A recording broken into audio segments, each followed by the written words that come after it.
Nizamabad security council ఆధ్వర్యంలో CP గారు మరి ప్రత్యేకంగా చొరవతో ఈ యొక్క ఇంటర్నేషనల్ ఉమెన్స్ డే సందర్భంగా ఎంపవరింగ్ ఉమెన్ కాన్సెప్ట్తో ఈ యొక్క సదస్సును ఏర్పాటు చేసినందుకు వారికి ప్రత్యేకంగా ధన్యవాదాలు, థ్యాంక్స్ తెలియజేస్తా ఉన్నాను. అదేవిధంగా గౌరవనీయులు సోదరుడు ఎమ్మెల్యే భూపతి రెడ్డి గారు, మన మేయర్ ఉమారాణి గారు, కవితారెడ్డి గారు, డిఎఫ్ఓ నిఖిత గారు, అడిషనల్ ఎస్పీ సునీత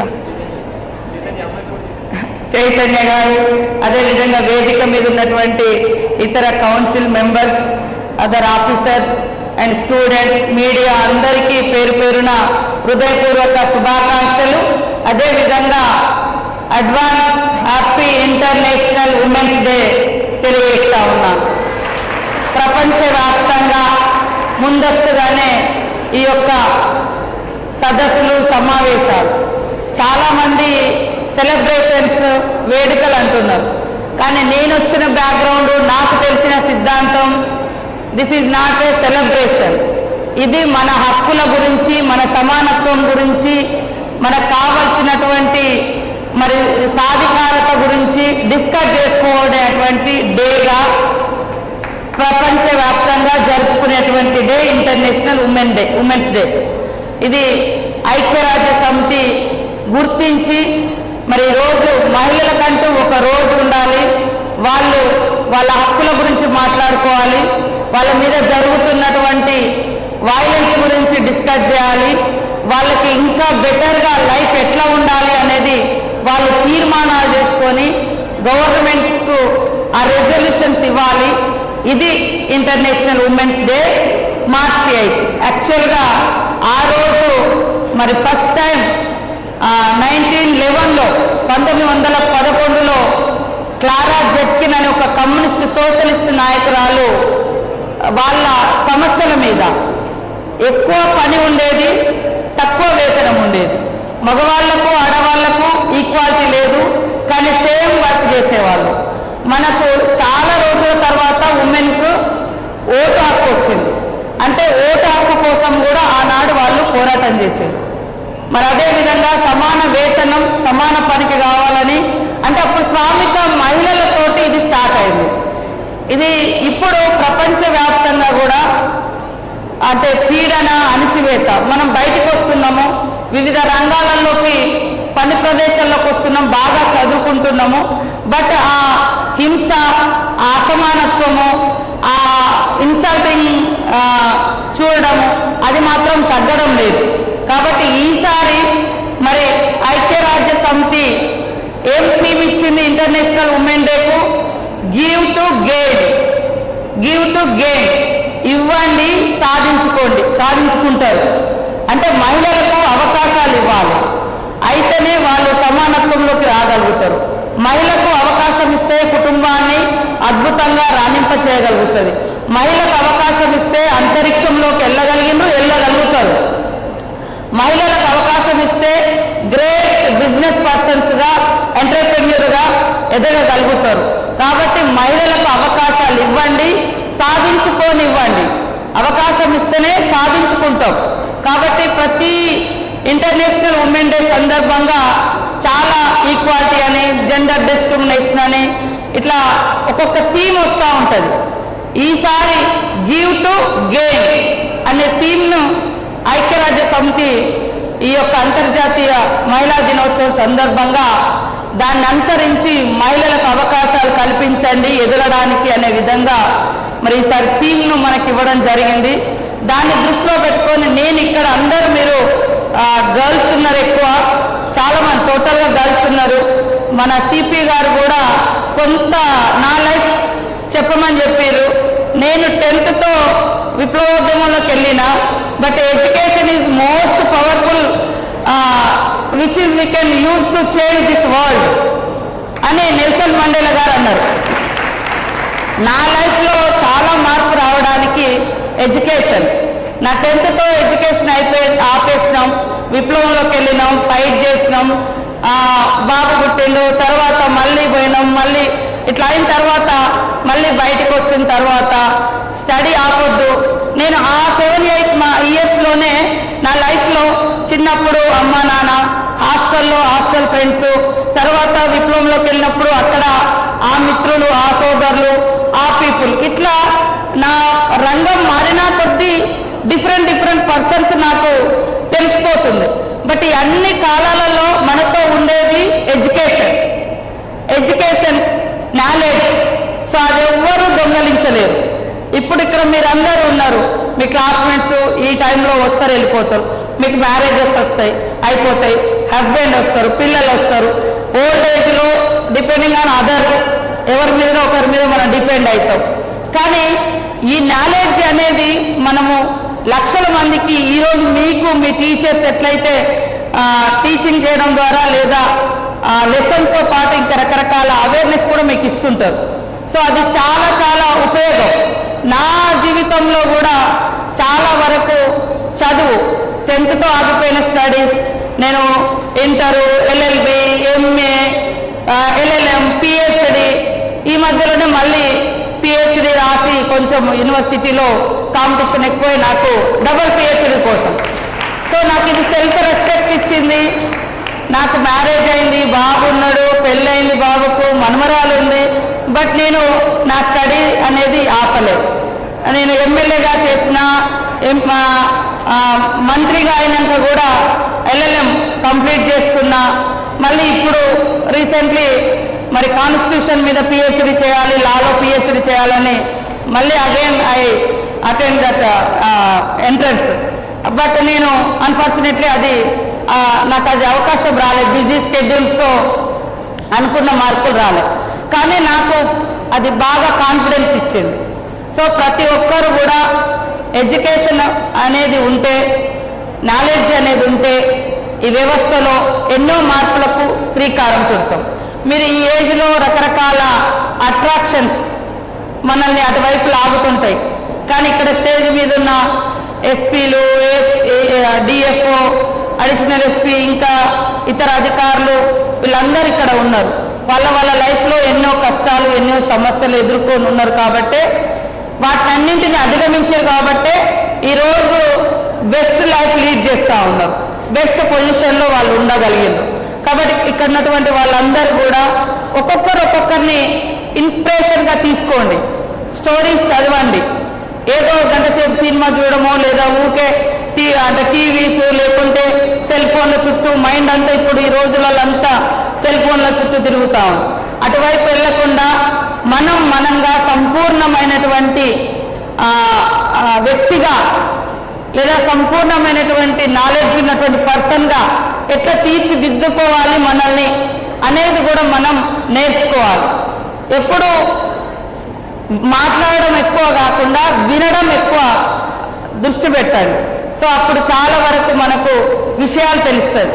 చాలామంది మరి ఎక్కువ మార్క్స్ రాగానే అంటారు, కన్ను నెత్తి మీకు ఎక్కుతారు.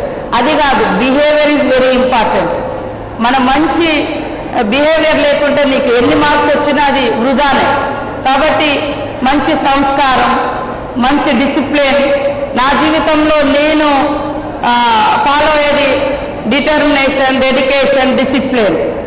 ఈ 3 Ds ఎప్పుడూ ఫాలో అవుతుంటా. అది నా ఫైటింగ్లో కానీ నా ఫేత్లో కానీ నేను ఎప్పుడూ ఫాలో అవుతాను. అదే ఉమెన్గా మనకు కంపాషన్ ఉండాలి, కమిట్మెంట్ ఉండాలి, ఖచ్చితంగా మరి కరేజ్ కూడా ఉండాలి. కరేజ్ ఉంటేనే ఏదైనా సాధించగలుగుతాం. ప్రతి చోట సవాళ్ళు ఉంటాయి, ఛాలెంజెస్ ఉంటాయి. ఛాలెంజ్ లేనటువంటి లైఫ్ చప్పటి కూరతో సమానం అంటారు కదా. ఎప్పుడు ఏదో ఒక సమస్యను మీరు ఫేస్ చేయాలి, దాన్ని ఎదుర్కొని దాన్ని దాటేసి మీరు అధిగమించి పోవడం మూలంగా మీ లైఫ్ కొంతమందికి స్ఫూర్తిదాయకంగా ఉంటుంది. ఈరోజు ఒక ఇందిరాగాంధీ, ఆమెను విడో అని గుళ్ళోకి రానియలే కానీ బట్ ప్రధానమంత్రిగా ఆమె ప్రధానమంత్రి అయ్యే అవకాశం మాత్రం రాజ్యాంగం ఇచ్చింది.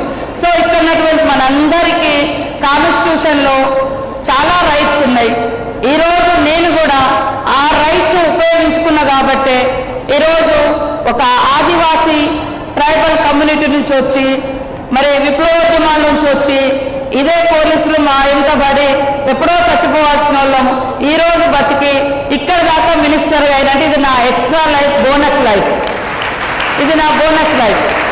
ఇక్కడ అక్కడ నేను ఎప్పుడు జ్ఞానాన్ని నేర్చుకునేది, డిసిప్లిన్ నేర్చుకునేది, అది మనకి ఇంపార్టెంట్. మీరు నా లైఫ్ స్టోరీలో ఇంకొకటి, నేను బయటకు వచ్చిన తర్వాత ఏం చేయాలి అనుకున్నప్పుడు లా చదవాలని పట్టుదలతోటి లా చేస్తూ హైదరాబాద్లో చదువుకుంటూ నా మీద ఉన్న కేసుల చుట్టూ వరంగల్, మహబూబాద్ తిరుగుతూ ఆఫ్టర్ 5 years తర్వాత లా కంప్లీట్ చేసుకొని ఏ కోర్టులోనైతే నేను నక్సలేట్గా చేతులు కట్టుకొని అక్యూజ్డ్గా నిలబడ్డానో అదే కోర్టులో ఆఫ్టర్ 5 years తర్వాత బ్లాక్ కోట్ వేసుకొని మరి అదే కోర్టులో మళ్ళీ లాయర్గా నేను నిలబడడం జరిగింది. That is my first success and achievement. A lawyer అయితే నా కేసులు వాదించి నన్ను నిర్దోషిగా బయటికి రావడానికి కృషి చేసిర్రు, అదే లాయర్ దగ్గర నా కమిట్మెంట్ నా కోసం వారు వాదించిరు. నేను ఆయన దగ్గరే నేర్చుకోవాలి, నా ఎదుగుదలలో వారి పాత్ర ఉండాలి. పాప స్వర్గీయ వారు చనిపోవడం జరిగింది మా ఊరు పక్కనే, బట్ నా కోసం ఆర్గ్యుమెంట్ చేసి నన్ను నా ఫస్ట్ నామినేషన్ కూడా పాలిటిక్స్లోకి వచ్చినప్పుడు వారే ఫిలప్ చేయడం జరిగింది. వెంకటస్వామి రెడ్డి గారు అని మా ఊరు పక్కన దేవగిరిపట్నం. సో ఇలా అంటే నాకు చాలా సమస్యలు ఉన్నాయి, చాలా కష్టాలు ఉన్నాయి. Poorest poor family, no caste background, no caste background. Caste పెద్దది కాదు, డబ్బులున్న ఫ్యామిలీ కాదు, అమ్మ నాన్న తల్లిదండ్రులు ఎవరు పొలిటికల్ బ్యాక్గ్రౌండ్ లేదు. బట్ నేను ఎప్పుడు నన్ను నేను సరిదిద్దుకుంటూ కష్టాన్ని ఇష్టపడ్డా. నేను ఏ రంగంలో ఉన్నా డిసిప్లిన్లో, అక్కడ ఉద్యమంలో ఉన్నా అంతే సిన్సియర్గా వర్క్ చేసినా, ఇక్కడికి వచ్చినా అంతే సిన్సియర్గా వర్క్ చేసుకుంటున్నా. ఇక్కడ ఉమెన్స్గా చాలామంది గర్ల్స్గా కాలేజీలో ప్రాబ్లం ఉంటుంది, ఇంట్లో ప్రాబ్లం ఉంటుంది, రోడ్ ఎక్కితే ప్రాబ్లం ఉంటుంది, బస్సు ఎక్కితే ప్రాబ్లం ఉంటుంది. మనకు సంబంధం లేకుండానే మనము రకరకాల ఇబ్బందులకు లోనవుతుంటాం. అది మన తప్పు కాదు, అవతల వాడి తప్పు. కాబట్టి దాన్ని ఎదిరించడం, ఇవాళ ఇన్ని సేఫ్టీ సెక్యూరిటీకి సంబంధించినటువంటి మెజర్మెంట్స్ పోలీస్ కానీ గవర్నమెంట్ కానీ ఎన్జిఓస్ కానీ తీసుకోవడానికి మన పిల్లలు ఇంకా వాళ్ళు ఫేస్ చేస్తున్నటువంటి ప్రాబ్లమ్స్ బయటికి చెప్పుకోకపోవడం అది మన తప్పు కాదే. మనం ఏదైనా తప్పు చేస్తే ఇన్ఫీరియర్గా ఫీల్ కావాలి. ఎవరో వచ్చి మనల్ని టచ్ చేస్తే మనం ఎందుకు చెప్పొద్దు, మనం ఎందుకు వాళ్ళకు పనిష్మెంట్ ఇవ్వకూడదు, పనిష్మెంట్ ఇచ్చే విధంగా ఎందుకు ఉండకూడదు. సో ఇవన్నీ కూడా ఆత్మస్థైర్యం, ఆత్మవిశ్వాసం, సెల్ఫ్ రెస్పెక్ట్ అనేది, సెల్ఫ్ కాన్ఫిడెన్స్ అనేది చాలా చాలా ఇంపార్టెంట్. తద్వారా మనము ఒక సంపూర్ణమైనటువంటి జీవితంలోకి రాగలుగుతాం. మనం అంత సుకుమారంగా పెరిగితే కూడా మన తల్లిదండ్రులు మన ఏజ్ చూసి పెళ్లి చేసి పంపిస్తే అయిపోతుంది అనుకుంటారు. కానీ అక్కడికి వెళ్ళిన తర్వాత కూడా ఈ సమస్యలు మీరు ఫేస్ చేసే మెంటాలిటీ, ఆ స్ట్రాంగ్నెస్ లేకుంటే మళ్ళీ తల్లిదండ్రులకు భారంగా మారుతారు. కాబట్టి నా ఉద్దేశం చదువు అనేది చాలా ఇంపార్టెంట్, క్రమశిక్షణ అనేది చాలా ఇంపార్టెంట్. ఈక్వాలిటీ రావాలన్నా మనల్ని మనం ప్రూవ్ చేసుకోవాలి. అదేదో దానంగా ఇస్తే వచ్చేదానికి ఎప్పుడు ఆధారపడకూడదు. మనల్ని మనం ప్రూవ్ చేసుకోవాలి, నిరూపించుకోవాలి. అది ఏ రంగంలో అయినా, చదువులో కానీ, పనిలో కానీ, కుటుంబంలో కానీ. అట్లనే మనం సమస్యలు వచ్చినప్పుడు పారిపోతే మనం లైవ్లో ఉండవు. సమస్య మనం అంటాం కదా, ఒక ఓటమి ఒక విజయానికి నాంది అని. మరి ఓటమి అనేది లెసన్స్ నేర్పిస్తుంది. ఇవాళ అబ్రహం లింకన్ లాంటి వాళ్ళు 7 times ఒక చిన్న కూలి కుటుంబం, అంటే చెప్పులు కుట్టే కుటుంబం నుంచి వచ్చి ఆయన అన్నిసార్లు ఓడిపోయి తర్వాత గెలిచి ప్రపంచ విజేతగా ఆయన గురించి మనం ఇక్కడ డిస్కస్ చేస్తూ ఉన్నాం.